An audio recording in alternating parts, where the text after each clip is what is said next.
So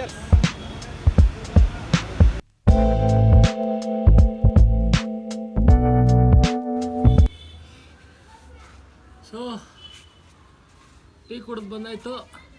ಇವಾಗ ಹೋಗಿ ಕಾಯಿ ಪಲ್ಯ ತರಬೇಕು. ಕಾಯಿ ಪಲ್ಯ ಅಂದರೆ ತರಕಾರಿ.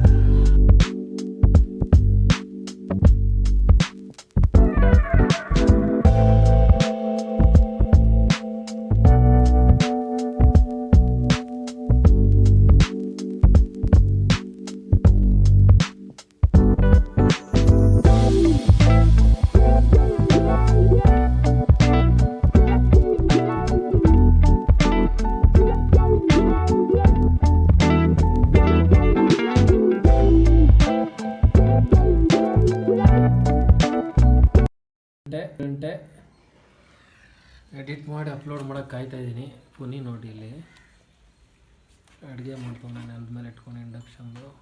ನಾವಿನ್ನೂ ಏನೂ ಸೆಟಪ್ ಮಾಡಿಲ್ಲ ಇನ್ನೂ. ಸೆಟಪ್ ಮಾಡಿದ್ಮೇಲೆ ಇವತ್ತು ಮಾಡಬೇಕು ಅಂತ ಇದ್ದೀವಿ, ತೋರಿಸ್ತೀವಿ. ಇವಾಗೆಲ್ಲ ಹೆಂಗೆ ಫುಲ್ ಹರಡ್ಕೊಂಡು ಅಡುಗೆ ಮಾಡ್ತೀನಿ ಅಂದರೆ ನೋಡಿ. ಇನ್ನೂ ಸೆಟಪ್ ಮಾಡಿಲ್ಲ. ಅಣ್ಣ ಅದೇನೋ ಮಾಡ್ಕೋತವ್ರೆ. ಏನೋ ಮಾಡ್ಕೋತವ್ರೆ ಅಲ್ಲ, ಮೊಬೈಲ್ನೆಲ್ಲ ಹಂಗೆ ಇಡ್ತವನೆ. ಅಡುಗೆ ಕುಕ್ಕಿಂಗ್ ಸ್ಕಿಲ್ನ ಅವನು ಯೂಟ್ಯೂಬ್ ಚಾನಲ್ ಹಾಕೋಬೇಕು ಅಂತ ನೋಡಿ ಎಷ್ಟು ಕಡ್ತಾ ಮಾಡ್ತಾನೆ. ಬಟ್ ಇದೆಲ್ಲ ಮೆಸ್ ಇವತ್ತು ಖಾಲಿ ಮಾಡ್ತೀವಿ. ಇಲ್ಲೋ ಟೇಬಲ್ ಎಲ್ಲ ಹಿಂಗಾಗಿದೆ, ಇದೆಲ್ಲ ಇವತ್ತು ಕ್ಲೀನ್ ಮಾಡ್ತೀವಿ. ಆಮೇಲೆ ನೋಡಿ ಊಟ ಮಾಡಿ ರೂಮ್ ಕ್ಲೀನ್ ಮಾಡೋಣ ಅಂದ್ಕೊಂಡ್ರೆ ಒಳ್ಳೆ ನಿದ್ದೆ ಬಂತು. ಇವಾಗ ರೂಮ್ ಕ್ಲೀನ್ ಮಾಡಿ 2 ದಿನ ಆಯ್ತು ಎಣ್ಣೆ ಹಚ್ಚಿ ಒಳ್ಳೆ ಸ್ನಾನ ಮಾಡೋಣ.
ಅಡುಗೆ ಆಗ್ತಿದೆ, ಒಳ್ಳೆ ಊಟ ಆಗುತ್ತೆ ಇವತ್ತು. ಮತ್ತೆ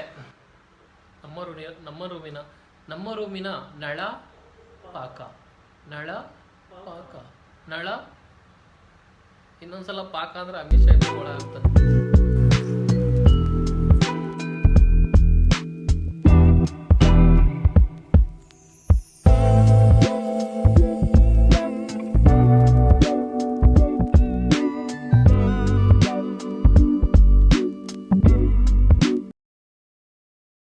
ಪುನೀತ್ ನೀವೇನು ಮಾಡ್ತಾ ಇದ್ದೀರ ಅಂತ ಹೇಳಲೇ ಇಲ್ಲ.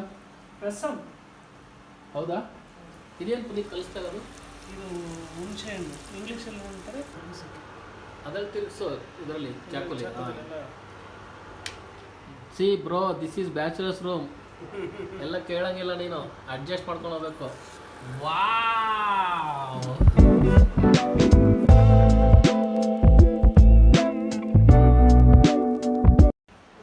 ಸಾಂಬಾರು ಮಾಡಿ ಸುಮ್ಮನಾಗ್ತಾನೆ ಅಂದ್ಕೊಂಡೆ ಪುನಿ. ಬಟ್ ಆಲ್ರೆಡಿ ರೊಚ್ಚಿಗಿದ್ದವನೇ. ಆಮ್ಲೆಟ್ ಬೇರೆ ಮಾಡ್ತಾನಂತೆ. ಎಲ್ಲ ರೆಡಿ ಮಾಡ್ಕೊಂಡು ಕೂತವನು. ಎಸ್,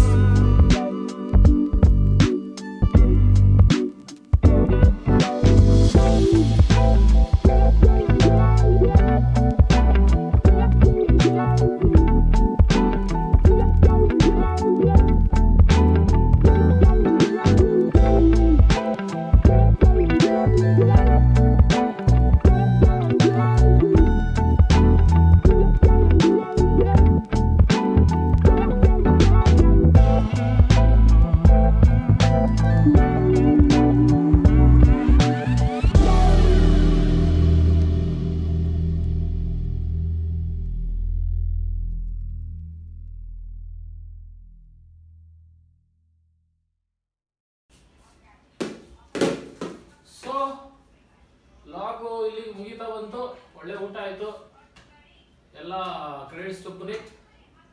ಇವಾಗ ಮಲಗೋ ಸಮಯ. ಲಾಗು ಇಲ್ಲಿ ಮುಗಿಯುತ್ತೆ. ಇಲ್ಲಿವರೆಗೂ ಲಾಗ್ನ ನೋಡಿದ್ರೆ ಇಷ್ಟ ಆಗಿದ್ರೆ ಲೈಕ್ ಮಾಡಿ, ಶೇರ್ ಮಾಡಿ, ಸಬ್ಸ್ಕ್ರೈಬ್ ಮಾಡಿ. Thank you for watching. Good night, good day.